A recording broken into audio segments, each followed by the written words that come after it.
Identity has an unavoidable tension between the sovereignty of individualism and the cosmological world of everything. And films like Spider-Verse, and I suppose Spider-Man as a character, is f***ing awesome for their absolutely honest and enthusiastic exploration of this tension. The tale of the mundane called into the adventure of the incredible, and thus transforms from being the small into the big. But Spider-Verse is particularly masterful in the way it confidently has so many hands in so many different pockets of ideas, and this includes exploring the packaging of this existential tension.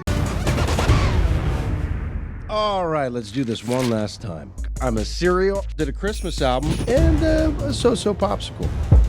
The opening is quite overt in signifying this context of ideas. There is a quiet duality presented here. On one hand, it's funny to see the self-aware jab at Spider-Man being a sellout, but this also illustrates that Spider-Man is not just a character, he is a cultural artifact, a massive system of ideas in himself. His face being on the popsicle injects meaning into the popsicle. It makes it special and it gives it an identity, which extremely subtly introduces Miles' journey and eventual transformation. The symbolic meaning of Spider-Man is the setting of the story, in the same way that any other film uses their opening to establish the location and the central emotional context of the tension. Spider-Man as a cultural presence is the story's environment. Everything from the costume, the mask, the familiar themes of overcoming grief, guilt, and responsibility, they all provide emotional context and tension to Miles' journey. Therefore, there are two worlds that exist narratively in the film, two possible life horizons that Miles inhabits, the familiar and the edge of the unknown, the world of Miles Morales and the world of Spider-Man, in quotation marks. Or better yet, Spider-Verse, that would make a little bit more sense. These two worlds construct a tension between the familiar and the unknown, the individual and the cosmological world of everything. Everyone that originates from the Spider-Verse, Peter B. Parker, Gwen Stacy, Penny Parker, Nicolas Cage, Spider-Man, they're all different shining fragments that transform the established environment into a new frontier. It gives it an identity of radical possibilities. Even if the Peter Parker from the alternate universe is a loser, he's still a Spider-Man who can still teach Miles new skills. He has crossed into the frontier and achieved an innate quality that only comes from leaping across the threshold, something that Miles struggles with even before the story properly begins. Mr. Morales, moving in the dark. You're late again. Einstein said time is relative, right? Maybe I'm not late. Maybe you guys are early. As Joseph Campbell said, freedom to pass back and forth across the world division from the perspective of the apparitions of time to that of the causal deep and back, not contaminating the principles of the one with those of the other, yet permitting the mind to know the one by virtue of the other, is the talent of the master, which basically means the principles and reasoning of the individual is the most important and vulnerable component of identity, and it is the core that travels across from the familiar into the unknown. Miles is introduced as someone who identifies with his Uncle Aaron, someone who has the same creative, independent spirit, but unlike himself or his father, he clearly hasn't crossed that line, or is clearly settled without needing to, which makes it all the more poignant when he's revealed to be the Prowler and subsequently dies from finally reaching the limit of that world, the old world.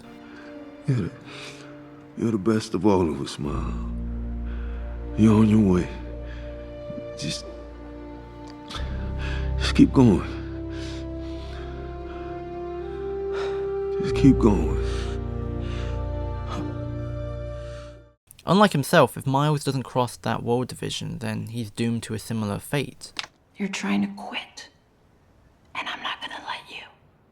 Throughout the film, Miles has weighed himself down with his youthful desire for things to stay the same. He hates transitioning to a private school that's away from his familiar friend and from home. He is indifferent with his own intelligence, so he would rather be wrong than be responsible. He's someone that is naturally orientated backwards, so he doesn't really negotiate his individuality against his environment as much as he is trapped by his environment, unwilling to adjust. Therefore, of course, Miles has to learn to leap before he can change. Just like all the other Spider-Man films, the journey of Miles Morales is obviously about growing up and learning responsibility, but if you think about it, the very essence of the word responsibility is an acknowledgement of the individual, because you can't hold yourself responsible if you don't recognize the I in your actions. And if you compare Spider-Verse with Homecoming, One thing you immediately notice, well, obviously the cinematography is just way better and more creative in Spider-Verse, but also they're both films dealing with the importance of becoming independent when accepting responsibility. Peter's struggle in Homecoming is him sacrificing his love and attachment towards Tony Stark as the model being that he wants to become. This is all of course represented by his reliance on technology. Even the costume itself in that film doesn't really represent his own values, but was a figment of someone else's. In Spider-Verse, Miles' struggle of independence comes from having to face the inevitability of taking that leap, the abandonment of the familiar of his old limits into the risky but unavoidable frontier of change. Both are about a character strengthening their identity through affirming a sense of dominion in the self, and injecting that very purity of individual reason into the symbol of the mask. And in Spider-Verse, this entire transformation is wonderfully communicated through swinging. Not like the whole thing with group sex, but the, the psh, psh, psh, psh stuff. It's the coolest f***ing thing ever, and I wish I could do it without having both of my arms dislocated from the momentum, but it's used creatively as a narrative marker in Spider-Verse, a conduit between the division, because swinging is such an important part of the symbolic value of Spider-Man. It becomes a thematic interface between the individual and the wide cosmology, the act that allows Miles to cross the threshold of no return. And taking that leap by learning to swing is the utterly beautiful symbolic way that Spider-Verse uses to communicate a successful negotiation between the sovereign individual and the cosmological world of everything. Miles takes his place as a traveler in the new frontier, but he also makes it his own domain, which is illustrated by him graffitiing over the classic Spider-Man costume. And this act of letting go of old limitations and moving individually is exactly what Uncle Aaron was saying. To swing free from gravity is to ignore the fear of falling or how high that fall is. It's the act of moving forward while relaxing in the moment. Again, back with Joseph Campbell, he once said, the individual through prolonged psychological disciplines gives up completely all attachment to his personal limitations, idiosyncrasies, hopes and fears. No longer resists the self-annihilation that is prerequisite to rebirth. At last, for the great at-one-ment.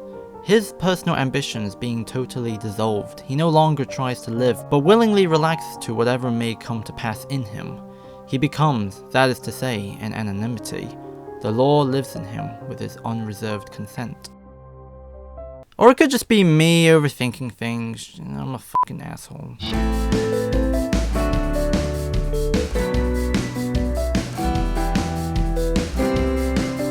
And hey, I just want to quickly acknowledge and greet anyone who watched this video because they discovered me from that stupid Captain America video that has randomly been recommended on YouTube.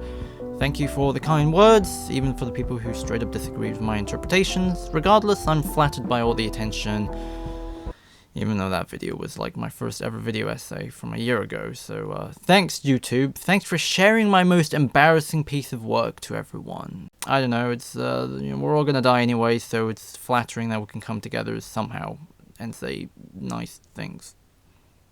What a stupid way to end the video.